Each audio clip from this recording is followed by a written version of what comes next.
build-up to the Burnley game, and Arsenal aren't troubled by that pesky European competition. This is the Arsenal Vision post-match podcast. My name's Elliot, the Black Man, Twitter, Yankee Gunner. That's right, we start our life where we go into a Premier League fixture, not on the back of having traveled somewhere exotic on a Thursday, or dare I say, if you're old enough to remember, a Tuesday or a Wednesday. No, just a nice, calm week of preparing to get our ankles snapped at by Burnley players coming in way too hard and referees not protecting us. But other than that, it is a new era, and I think an interesting era that we will get to analyze, because this is the week where the other clubs who aren't focusing on the league, who don't take the league seriously, who don't care about the Premier League, went and played football in other countries and stuff, while we, who take the league very seriously, stayed home and prepared for it. So should be an easy 3 points against Burnley at the weekend as a result of that, and drop points everywhere else for all those other silly teams that have to do things, including Tottenham Hotspur, who are playing, it says here, 11 toddlers wearing trench coats in something called the Europa Conference. So thanks everyone for being here. Love you so much for joining us for this build up to Burnley podcast. There's not a ton of news, but there's some interesting conversations that we will certainly forge out of it. We've got 3 topics planned, so just the 2 hours today. That ought to be fun. I do want to mention that we are still raising money for the Arsenal Foundation, having smashed our goal. We would now like to double smash our goal. Think of it this way, right? Like, it was fun having 30 shots and 3 expected goals against Norwich, but just the 1 goal. How much more fun would it have been if it had been 30 goals?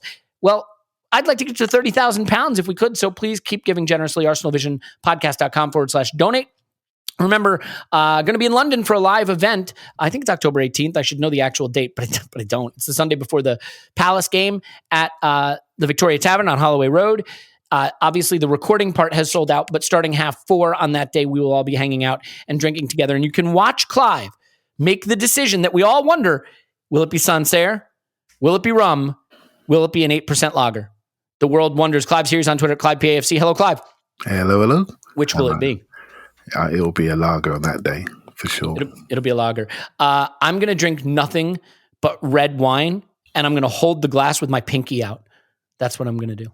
No? That'd go down well in North London. Seriously, try it. Where should I do that? West London? Where's the place for that? Yeah, go out west. Okay.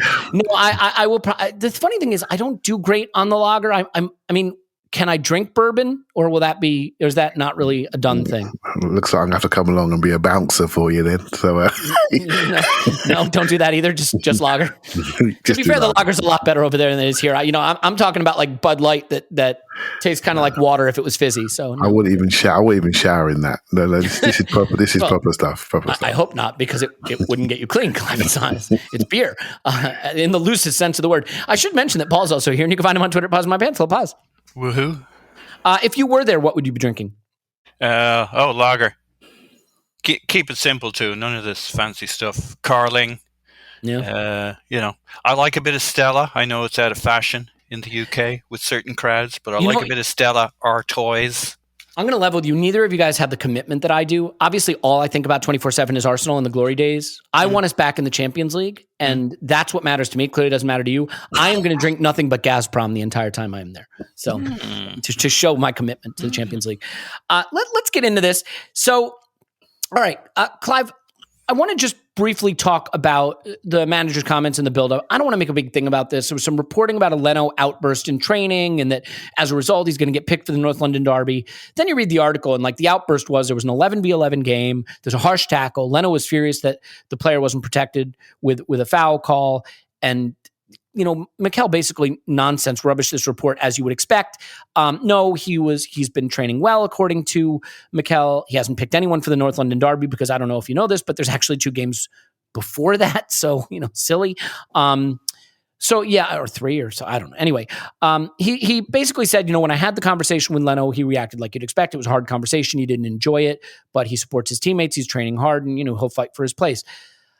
I do think that it is always interesting with the goalkeeper situation, and we slightly differ in our takes here. You think that the modern solution now is going to be 2 keepers that vie for their position, sort of in the Manchester United mold, you could say right now, with Henderson backing up De Gea. Yeah. I think it's easier to do when you have competitions to offer. We have less to offer, and for a backup keeper at Arsenal without European competition, you can go through long stretches where you're just not in the team. So I'm curious how you look at now this era of moving to Ramsdale, the difference that makes, and maybe just your assessment of Leno, because I got into a little conversation on social media. I think there's a bit of revisionism. I don't think he's ever been anything other than a very, very good, if not elite keeper for us. But I'm open to the idea that Ramsdale can be a step up potentially. So how do you look at that competition? Yeah, so I always go back to how I felt when Leno got injured, and I was devastated when he went down at Brighton.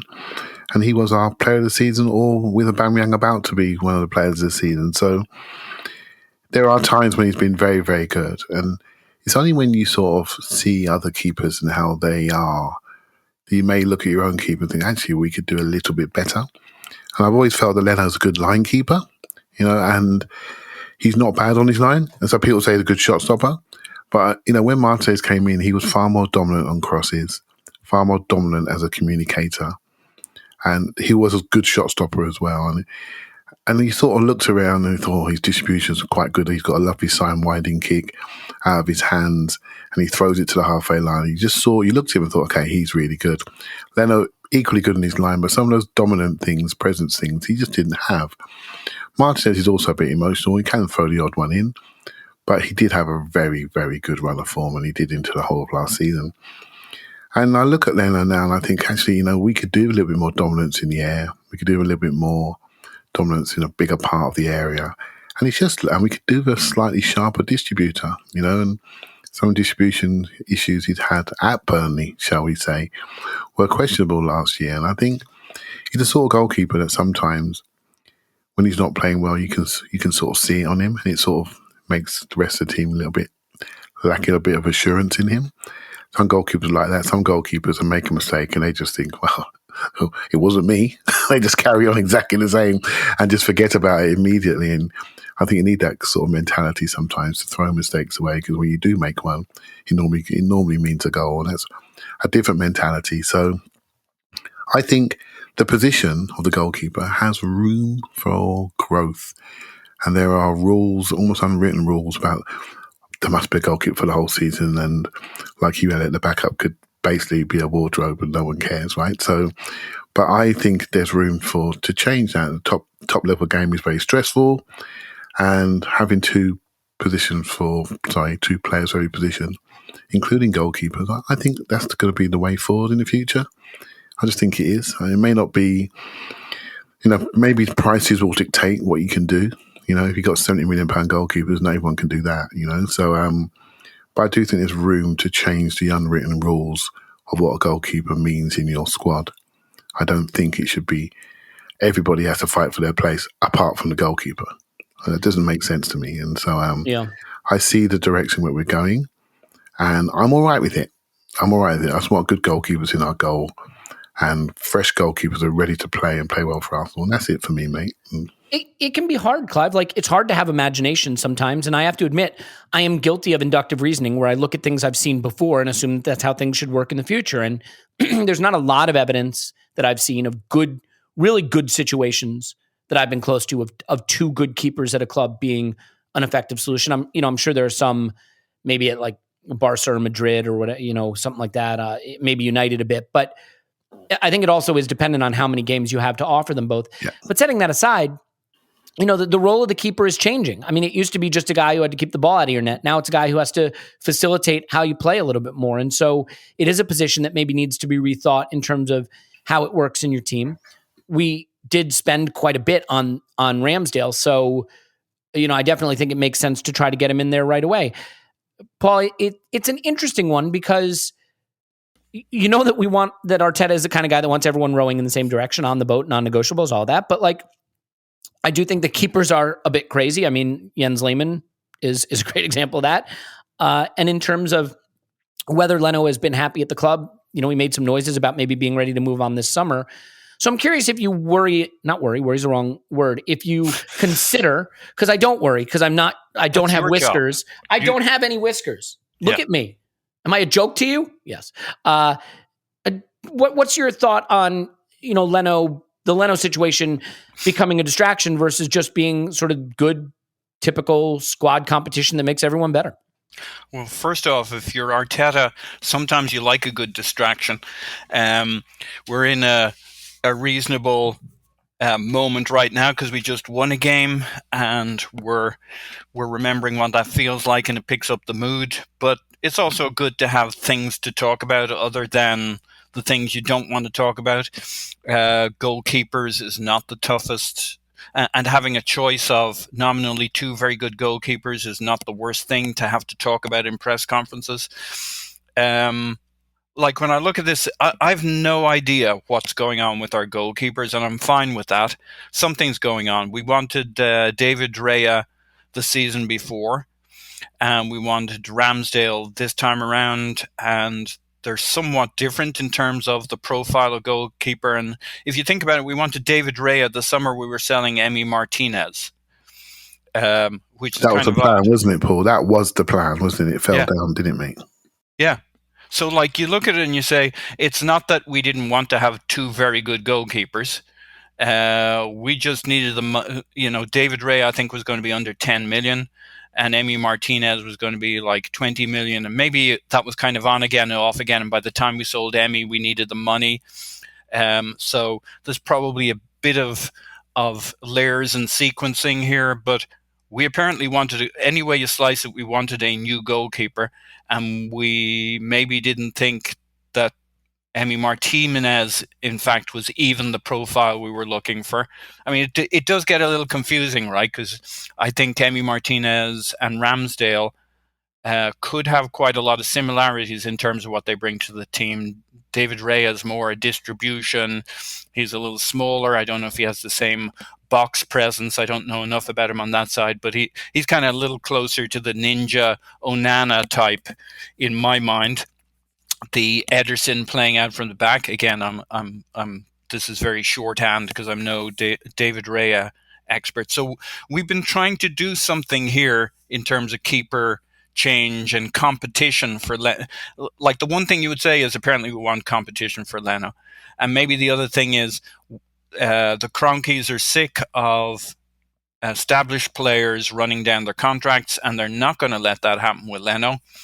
And he's going to have to move this summer if he wants to be on the German national team and squad, because otherwise we'll sit him and he'll become our number two. So we know we can sell him this summer to somebody for some fee, and we won't be stuck with his wages, and we'll get some kind of a fee for him. So that's, from the Kroenke standpoint, they can sanction a keeper on that logic. And maybe they thought David Raya was the guy to move Leno on this summer. But that didn't happen, and Runnerson was not the guy to push him out of the club, but I guess we always knew that. But from a football stylistic standpoint, more presence. Leno is kind of the generation before this newer generation where it's all about feet and distribution. And yes, Neuer has existed for some time and is even older. I think he's 35, but he was always kind of this oddball one-off. I think Leno's done pretty good on distribution, but he's kind of gone backwards recently. And I just think it's a kind of, you bake that software in young and early, and Ramsdale is this newer generation. And although he's not a at his feet ninja, it's just more part of his lexicon, more part of his expectation every game. And so we're looking to build on that. So football wise, I think he's more aggressive, has more of a presence, more of the Emi Martinez thing we were looking for, more shouty, and maybe more of a relationship with the defense and communication. And I wouldn't poo-poo the idea that having a bit of a relationship with the crowd and getting them behind you, I think that's a well down the pecking order. That's not why you get the keeper, but I think it will be a bit of a bonus and a boon given how many times. Like if we take the Almunia example of the crowd getting all jittery every time something happened, it'd be nice to have the opposite, where like the crowd are rooting for you even when you screw something up. They're kind of in your corner, backing you, understanding things. I'm going to tell you something, and I only tell you this because I love you and I want you to be prepared for it. If a goalkeeper starts throwing him in his net, the crowd's not going to stay behind him. There is a difference between throwing them in your net and having that reputation and having the occasional screw up. But one can become the other, especially when you're getting edgy, the crowd's getting edgy. That's a negative. Actually, that's a positive feedback loop, but in a very negative way. And one of the things that stops that, and it's not just about the keeper, right? It's the keeper and the two centre backs. When the crowd aren't starting to get a sharp take in of breath and are pulling for you rather than dismissing you, like that helps. It doesn't hurt. Look, the tension can transmit to the players. I totally agree with that. So I don't want to get, I don't want to get over. I know he has this shtick where he builds a bit of a relationship with the crowd. I wouldn't like to get carried away on that. It doesn't change the fundamentals, but it will be interesting to see. I mean, this will be different. And we can watch it play out as a little experiment and see if he can, like, settling the defense and having the crowd on your side at home is not the worst thing. So we'll see if that plays out a little bit. Like, for all the talk we have about who players the fans like and players the fans don't like, fans like good players. Like, I've very, very rarely seen a case where a player is very, very good and the fans don't like him. So that's usually going to work. A couple of quotes here on whether he's worried by Leno's response to not playing. No, that's not true. He can be frustrated, but he was top with his teammates and in team training. That's not true, as in not true that he expressed frustration. If he's had to make Leno any assurances regarding playing time, what I said to the goalkeepers and what I said to the goalkeepers, interesting, in the last 2 or 3 years is that we don't want to do that. What we want to do is empower performance and ask them to train, behave, and play in the best possible way. How can I guarantee somebody to do something? It wouldn't make sense with what we are demanding them to do. It's on a daily basis. In football, what you did 3 months ago doesn't count. It's what you're going to do today and tomorrow, and that's it. Now, it's interesting, right? Because on the surface, I totally agree with that, Clive. And then I think about it, and I'm like, actually, I don't agree with that at all. And what I mean is, I sort of think that in football, the primary thing a manager has to do is identify who his best players are and kind of stick with them. Now, look, if you're bad for a stretch, you lose your place. I don't know if I believe that every position should be a competition in the strictest sense. I mean, it should. If someone is playing better than you, they should keep their place. But I also think that in general, if you have a player who's like supremely talented, that player should be picked more often. So I think it is a balance in terms of competition. And I bring this up because he was asked about Lacazette. On Lacazette, and if Mikel is planning as a team that won't use him, will he leave next summer? He said, no, he's fully involved. You give the reasons why he hasn't played more minutes, and he will be back to the form that he can achieve. I am sure that he will be instrumental to our success. What I want to ask you about, Clive, because I think it is a challenge for Arteta. Look, we don't have European football. I'm not sure you noticed, so I just bring that up. And the squad is still big enough to sort of support European football. And there are players who, especially at this stage of their career, like a Leno, but also like a Lacazette, need to be playing football, want to be playing football. Then at the other end of the spectrum, there are players that need to be playing football for the development, like Fuller and Balogun. And I think Mikel is facing a big challenge in the sense that he can't just give guys minutes to keep them happy if better players can play in the league. You can't sacrifice the league to just keep the team happy. Ideally, you'd like to have, Europa League or a dead rubber Champions League tie or something to do that. I'm curious how you think he manages this with players at both ends of the spectrum. A Lacazette, who, you don't ideally want a player of that profile never playing. And then a Balogun, who at this stage of his career could be facing another season in the reserves because there's not much room for him. So do you think that is a challenge for Arteta this season, a big-ish squad and not a lot of minutes to divvy up? Yeah, the squad is okay. It could be a little bit smaller, but it's okay.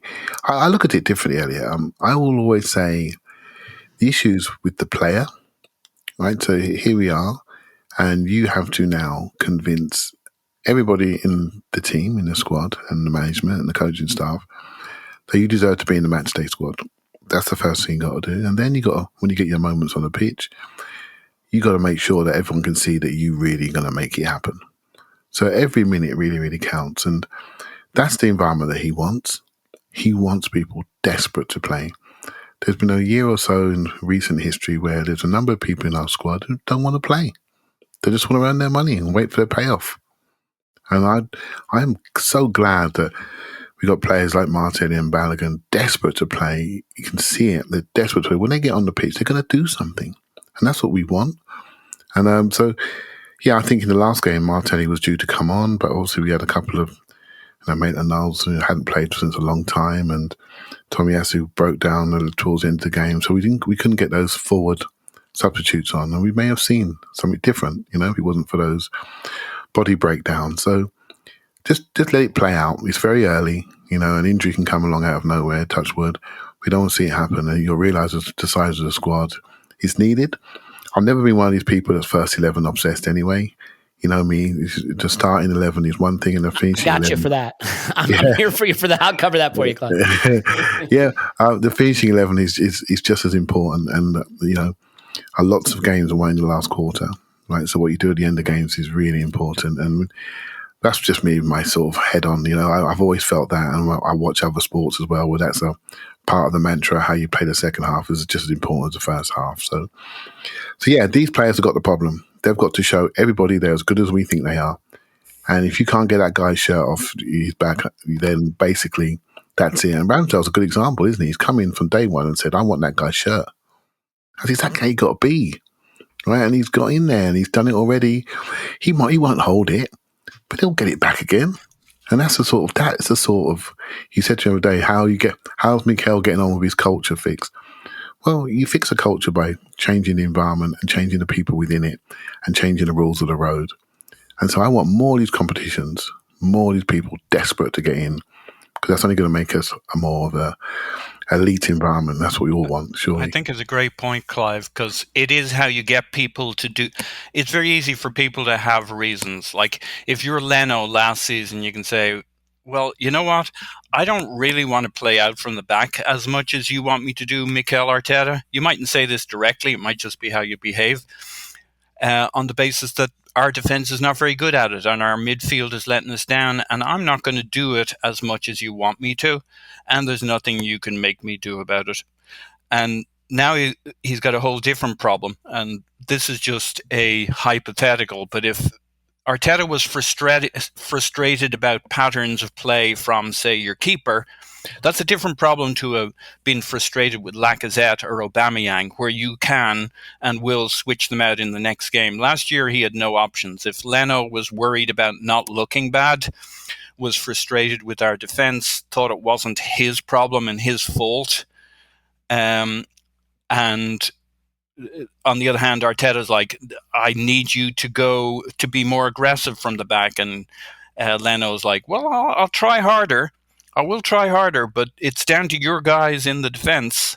Well, now he's got an option. And this was the one position he didn't have an option last year, to make sure that Leno plays the way he wants him to play, or somebody else will step up. If there's concerns about his distribution, I guarantee you Leno will be working like crazy on his distribution. Exactly. Or if it's concerns about not playing out from the back aggressively, taking the safer option 2 or 3 times too many in a game, well, he's not going to do that now. Whereas last season, he was more worried about maintaining his place within the national squad. Now, again, this is all hypothetical, but when you look at why you want people competing for places, people work a shitload harder when they know they can get dropped for not buying it. It's all about buy-in. And if you want your keeper to play in a particular way, as opposed to compromising and meeting you halfway, give them some competition.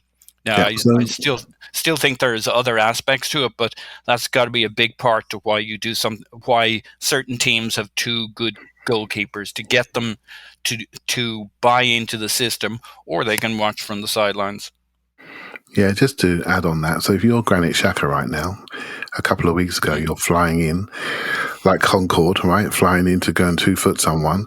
And basically, you've watched the last game, and 2 centre midfielders, one of them you didn't think was a centre midfielder, and the Congos appeared on the pitch. We won our first game of the season. I bet you he's running hard in training this week. I bet he's running real hard, and that's what you want, exactly what you want. And so I'm all for it. A manager who can look at it and say, where last season he didn't really see a way to play without Xhaka. On the manager's side, conversely, he's like, maybe I don't always need to pick Xhaka. Maybe I can send a little bit of a message here about not dropping me in it by getting a red card, Granit. Much as I love you and need you, you know what? I do have other options here. I don't need to rush back to you. Clive? Yeah, I was just going to say, some of the things we complain about with Xhaka, for example, some of the outside passes that Joe just into the final third to keep his final third entries stat high. And we saw a lot of central passes last week. I'll tell you what, mate, he'll be central passing and switching it from left to right like a good one. And he's got that in his locker. And this is what you want. These guys have got the talent. We need to extract performance. You extract performance by creating competition, a competitive environment. That's what you do.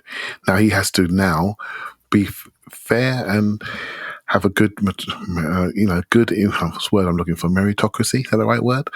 Yeah, that'll work. Mm-hmm. Yeah, and he needs to follow that mantra. And people that do well in training and do well and do the things you want them to do, they play. And if you don't, you don't play. Simple. Yeah, it's tough, right? I think as Arsenal fans, like one of the things we've been traumatized by is just a deterioration of talent in our squad, and so these conversations are more relevant when you have less talent than they are when you have more. And the reason I say that is I think when you have some super elite talent, okay, you can sort of feint at there being competition, but there's not competition. Like there's no competition for Mohamed Salah's place, really. There's no competition for Lukaku's place, really. There's no competition for Kevin De Bruyne's place, really. And that's not to say they don't work their ass off and earn it anyway. But and those are teams that have great players, but the super elite players just play. They just do. And so I think we're, the Granit Xhakas of the world, you want competition to keep them sharp. And the reason you want that is you're not quite sure he's the level you want to be at. And so you want someone to come compete for that, take that place and be that level. I mean, who is the player that we look at and say, there's no competition for his place? I mean, maybe Tierney is good enough where we'd say, he just starts.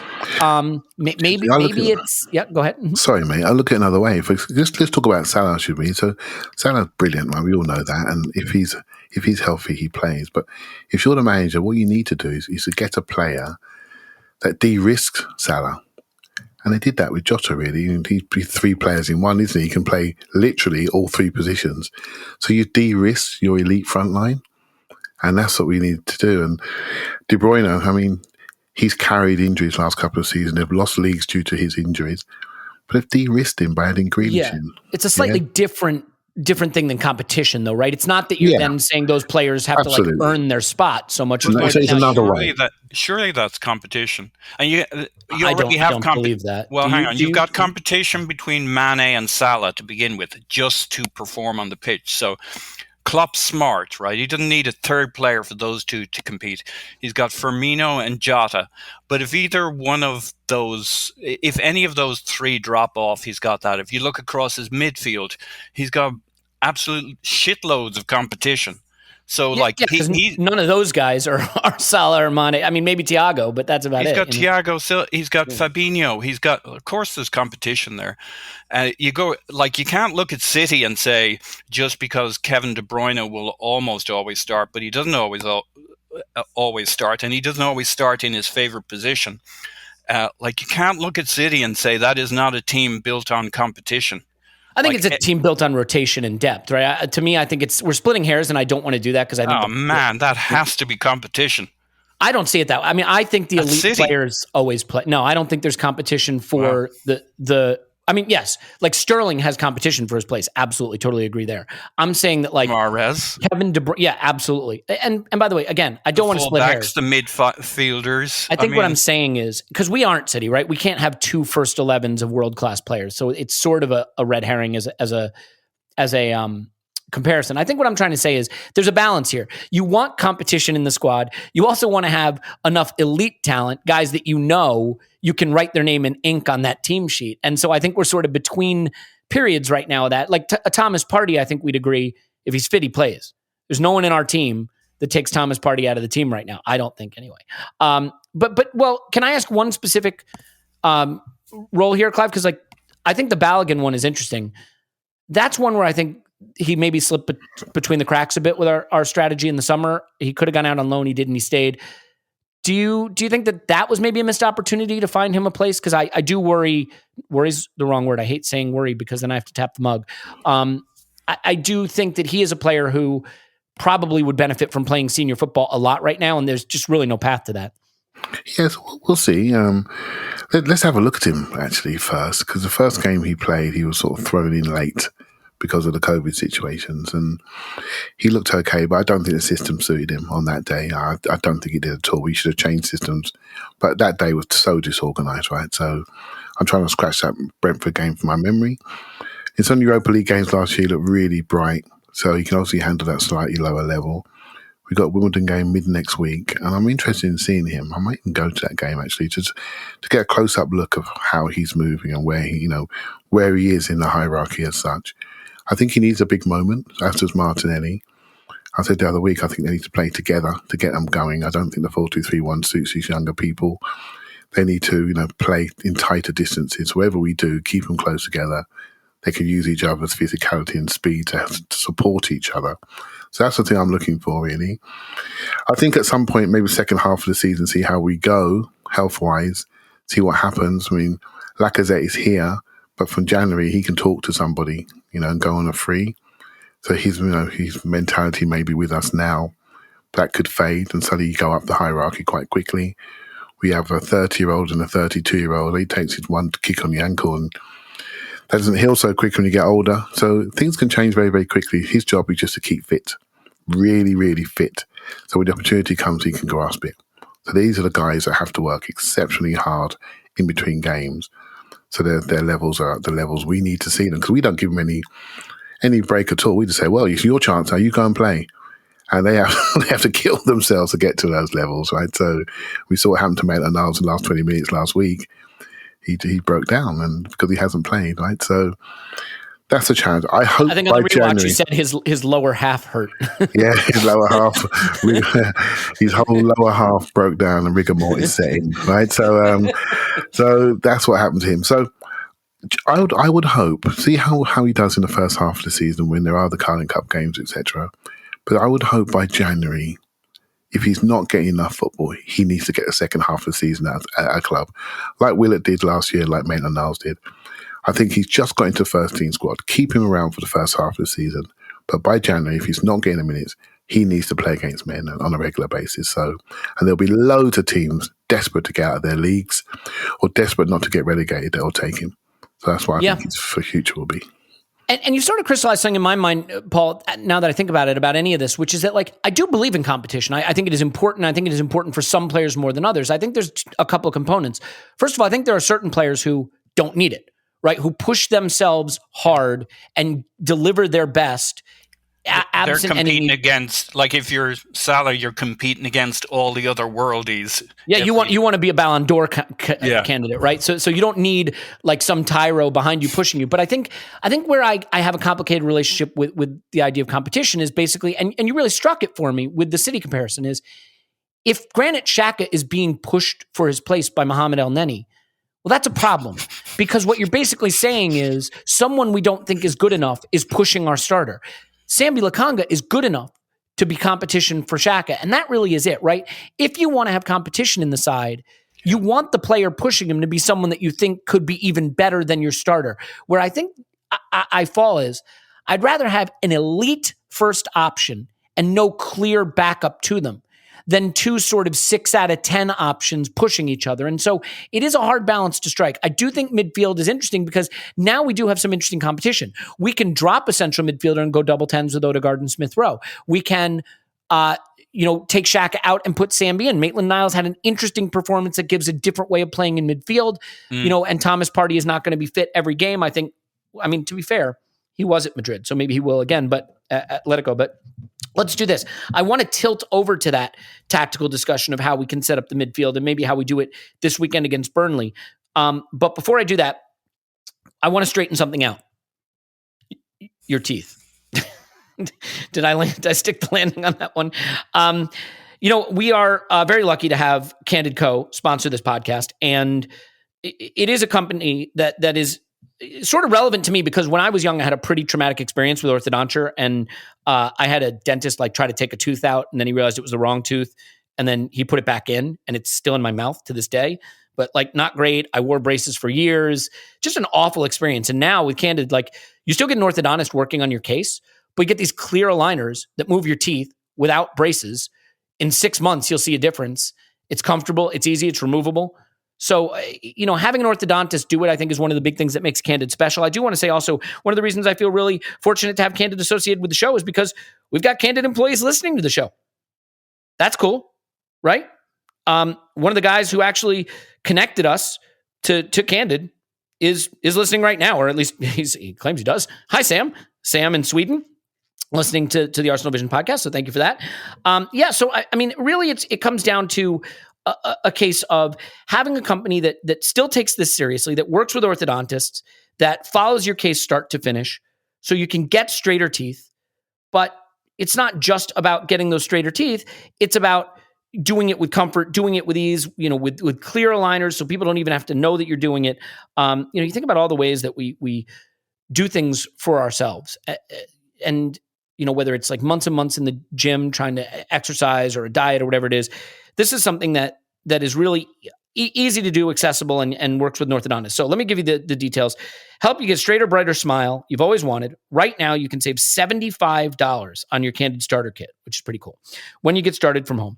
Or you can book an appointment at a Candid studio. So it's really your choice if you want to do it remotely or not. Go to candidco.com, candidco.com/vision, and use code VISION. candidco.com/vision. Use code VISION. And you can take advantage of the limited time offer to save $75 on your starter kit. Candidco.com/vision, code VISION. Always nice to work with a company that also, listens to the pod. So that's pretty cool. And then just one more thing that I want to tell you about, if you can indulge me. Because, one of the things that we have been talking about is cell phone service, wireless service, right? And like I have young kids, and they're going to be getting, at some point, my oldest daughter will be wanting a phone, and it's good to give them a phone, right, for safety, like if they need to call you, if they're in trouble or something like that. And you look at the cost of mobile service, and you're like, really, am I going to have to do this? Well, with Mint Mobile, they've got a secret sauce, right? Mint Mobile, they got rid of all the overhead. That's the thing. They don't have stores. They don't have storefronts. Their secret sauce is that they are the first company that sells wireless service online only. So by cutting out the retail stores, there's no crazy overhead that costs that get passed on to you, no mystery fees, right? Just good wireless service. Some things you should know about them, okay? They have unlimited talk, text, high-speed data on the nation's largest 5G network that's here in the United States. You can use your own phone with any Mint Mobile plan, so you don't have to get some specific phone. Keep your same phone number, right? And if you're not 100% satisfied, there's a 7-day money-back guarantee. So you can just try it. It's $15 a month. Just try it. If you love it, I mean, that could save you literally hundreds a month, thousands a year.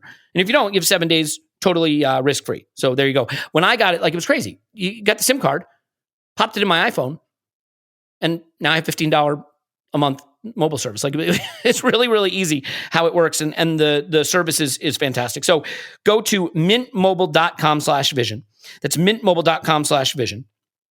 Cut your wireless bill to $15 a month. Mintmobile.com/vision. And if you have a kid that's going to be a teenager or something like that, it's just absolutely no reason not to do it.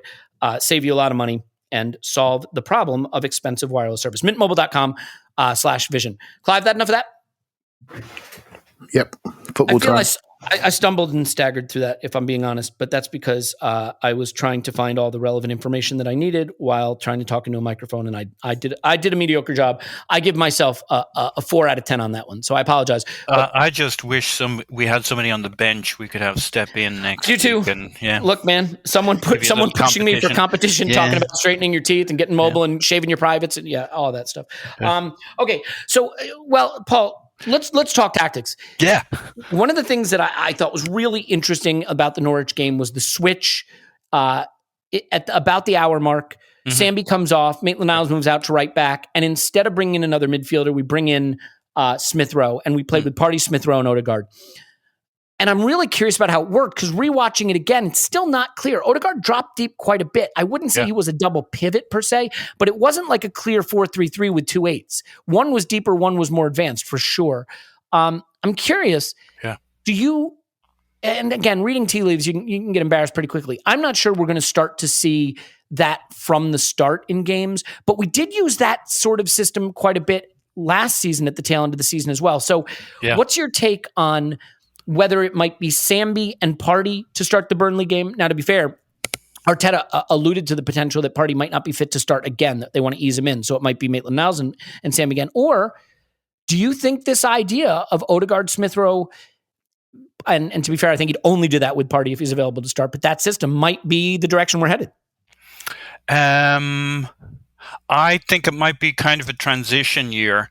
Like if that's the ultimate goal, I think this could still be a transition year where we're basically 4-2-3-1, but depending on game state in particular, because when did we do it? We did it on 60 minutes when we were chasing a goal against Norwich. Yep. We did it against West Ham in the 3-3 when we were trying to go for 4-3. We brought on Smith Rowe as kind of a second pivot, but he wasn't really. He was quite pushed up. We did it a bit last year with Danny in some games, Danny Ceballos, where he started as a pivot, but if we had possession, if we had control, he'd slide up. There was a few other tactical tweaks going on with Ceballos at the same time, where he was also filling in for Xhaka, who was heading off to left full back and stuff. But the Odegaard part of it is, as you pointed out, a really big factor in this, because Odegaard does drop deep. Now, he's always tended to do that. He did it a lot against Norwich, and he continued to do it. And it's just getting a lot more flexible. But I think it's kind of a slider thing where, depending on game state, depending on if we've got control, if we've got possession, you know, if you're going to do that, if you're going to have our 2-8s pushing forward, then you need cover for Partey with Tomiyasu stepping in, so we got a kind of a 2-3-5 thing going with somebody. So it's players learning the system. No, we can't have the 2-8s up in the top line, 3 attackers and 2 full backs. We're up to like the 5 channels been filled by 7-8 players. So you got Odegaard up there too. So it's the intelligence for the fullbacks to know when to come in and provide that cover to be part of that 3 in midfield. I think this is a really interesting game against Burnley, and it's going to, in some ways, I look to the defence and the midfield more than the attack in terms of what we'd want to do in this. I think it's going to be a really interesting game for if we go with White again. I assume we will. And then you got Partey and, say, Sambi to win second balls. So Gabriel's pretty aggressive. We're not going to win all the headers against Burnley anyway, and we're not going to win them with White or even Holding. So it's all about the second balls, and I think Tommy, Partey, Sambi, and maybe even, is it a shout for Maitland-Niles to come in and be a more aggressive, more of a kind of a Coquelin role in midfield? I had a conversation with somebody about this during the week. Now, I think it's more likely it's going to be Sambi. And you and I think initially were quite critical of Maitland-Niles in this game. But on the rewatch, he did a lot of good stuff. And the second half was really interesting for sure. Yeah. I mean, the way he, the one thing that I saw, Paul, that's really nice, and it's a contrast with how our midfield has played in the past. Both he and Sambi, they provoke a reaction from their opposite number, and they pull them. So what Maitland-Niles would do if they dropped off is he would attack the space in front of him. Sambi did as well, and it would pull someone forward. Now, unfortunately, Maitland-Niles didn't necessarily get the next available pass right. There was that one in particular where he carries it forward, and on the jog, he has to sort of hit it to Aubameyang, who's in. He's in.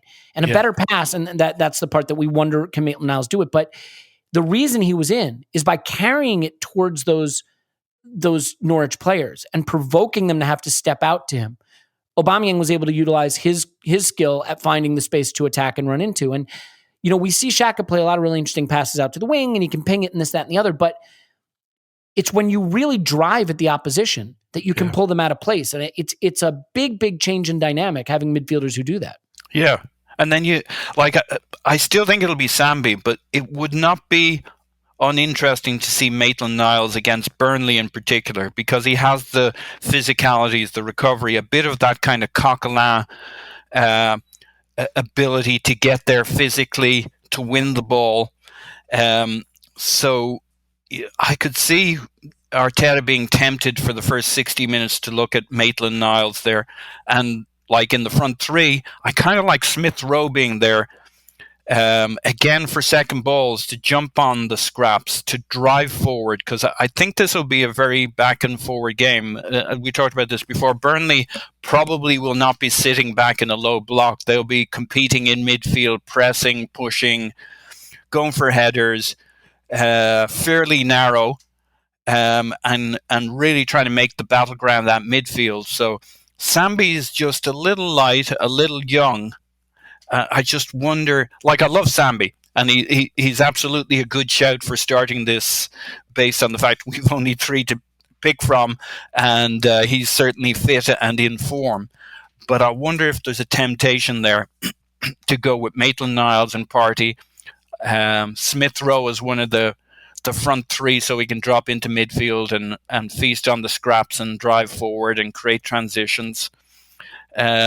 But I think it'll be 4-2-3-1, and if we need to chase a goal, it'll look a bit more 4-3-3, maybe, with Smith Rowe joining the midfield with Odegaard, whether he's coming off the wing or not. I guess those are my thoughts on it. Yeah, I have to admit that I'm not really sure. And Clive, one of the reasons I'm not sure is, as he talked about Partey, on whether Partey is fit to start at Burnley, he is there. He has been training in and out this week. His load has to be managed. No comment, because it was the early stages of the injury, what he had. But he is pushing everyone like he always does, and he wants to be involved. We will make the decision at the weekend what is best for him. I mean, you said, I think in the match post-Norwich, that he learned an important lesson, and one of the lessons was not rushing Partey back and losing him again. Yeah. And that continues to obviously be a lesson that is important. So I'm curious if you think, based on those comments, that he might be inclined not to go with Partey. What I will say is, I don't think he would do the Odegaard Smith Rowe thing as twin 10s, twin 8s, whatever you want to call them, absent Partey to be there as a really experienced and competent base of that 3.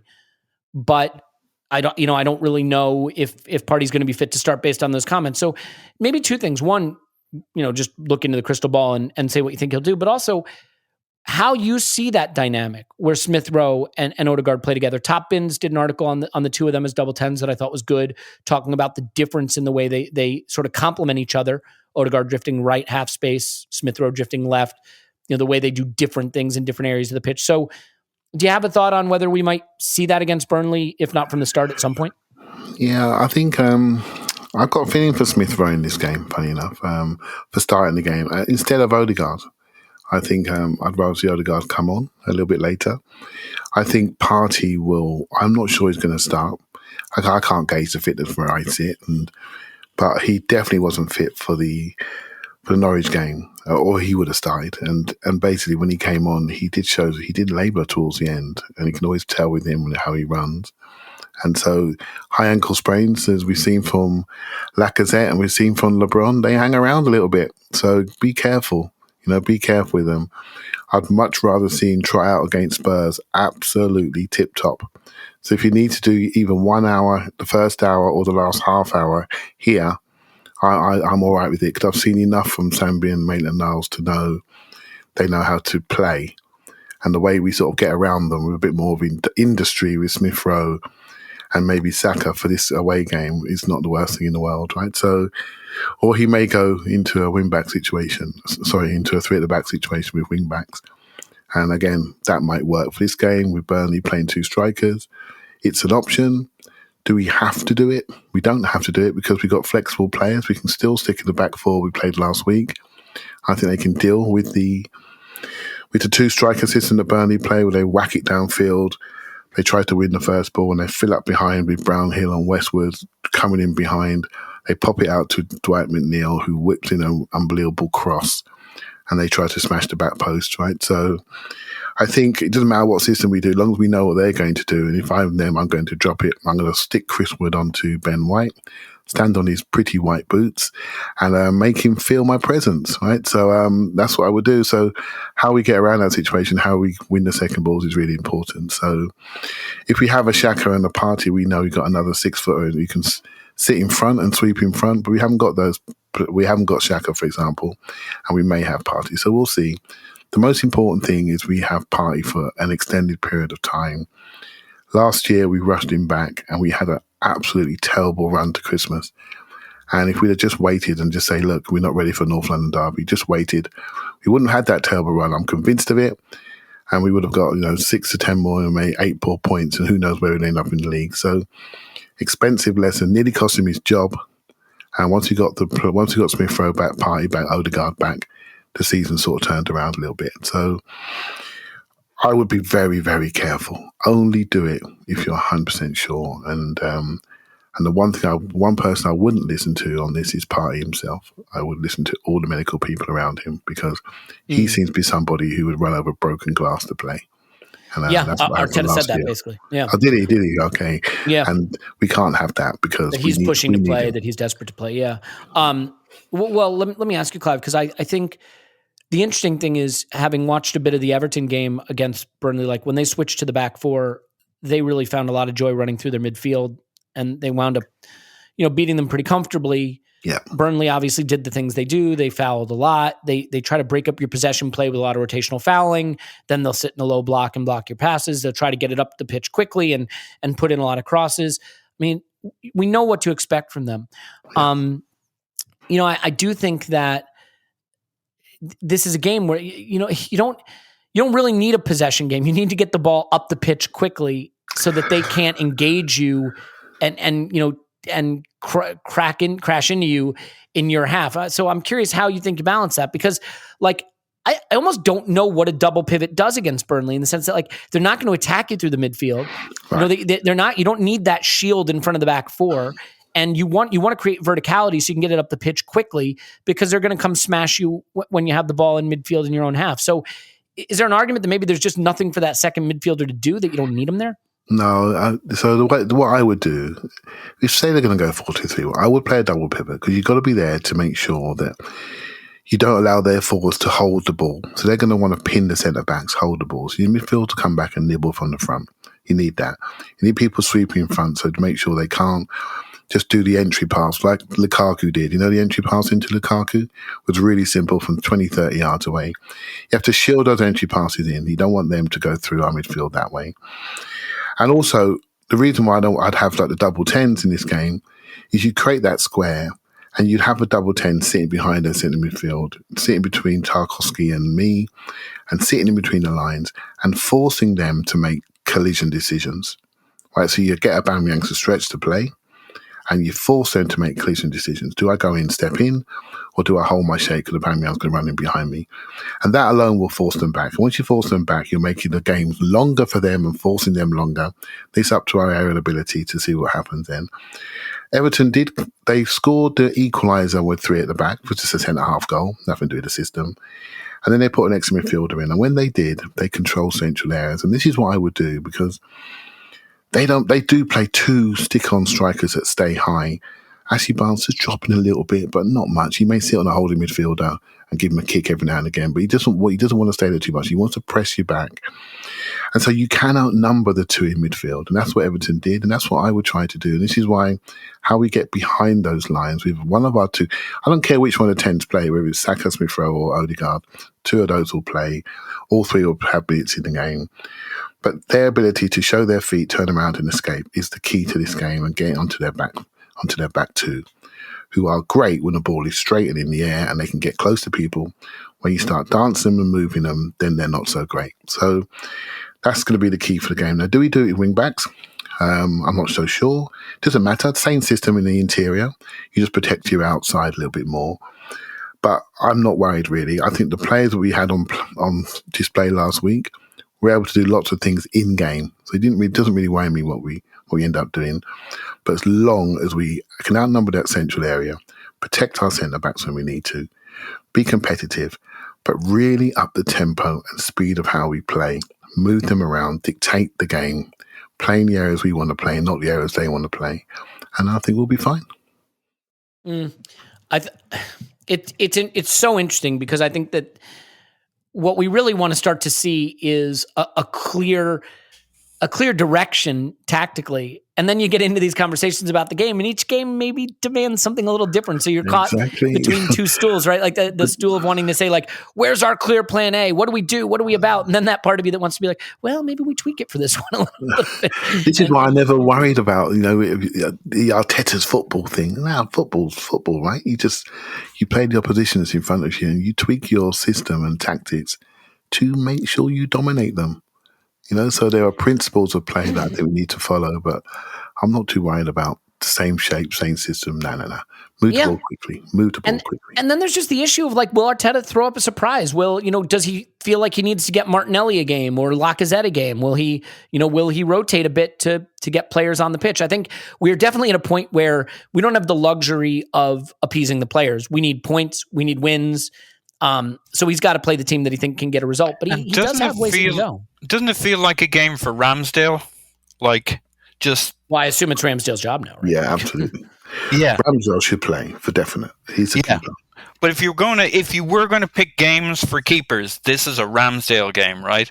Nice and physical, happy to bang up against centre forwards.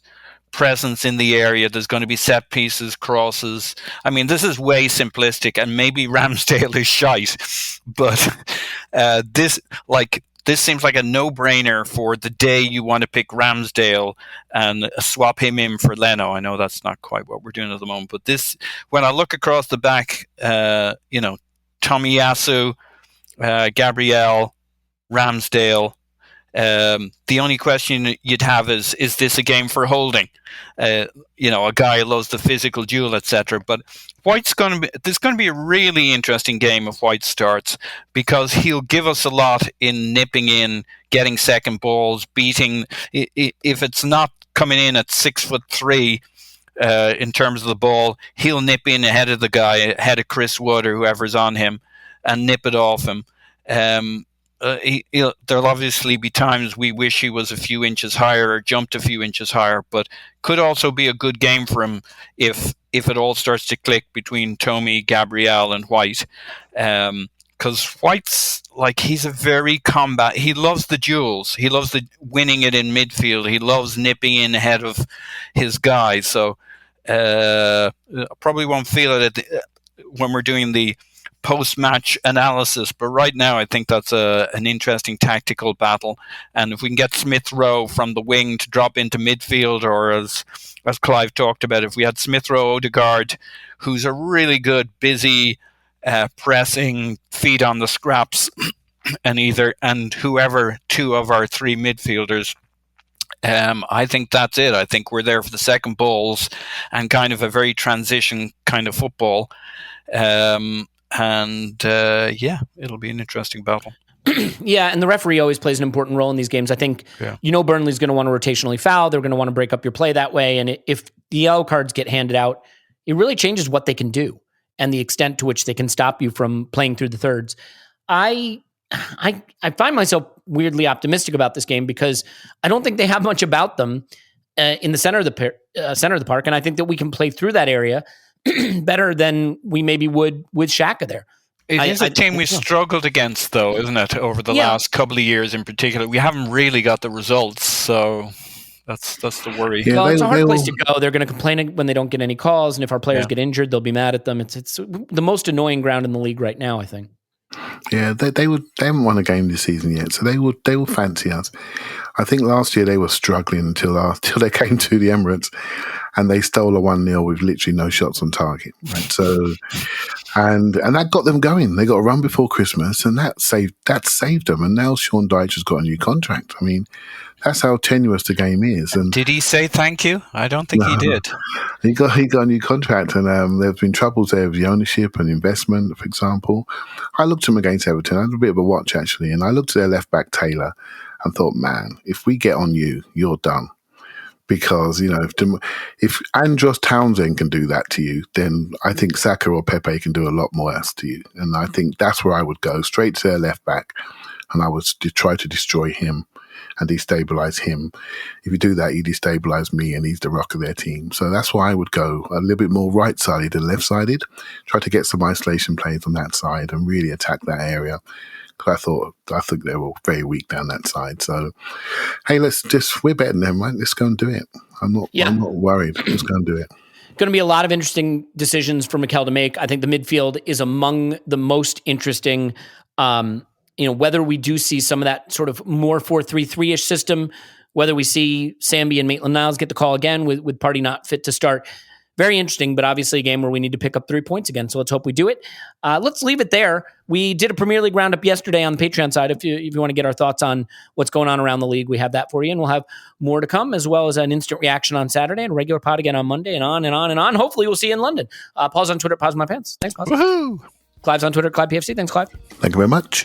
For those of you who like your pods under an hour, we're at 59.54. Well, those of you who like your pods under an hour, what are you doing? We don't do that. But we love you. We do. And we will talk to you after Arsenal 10, Burnley 0.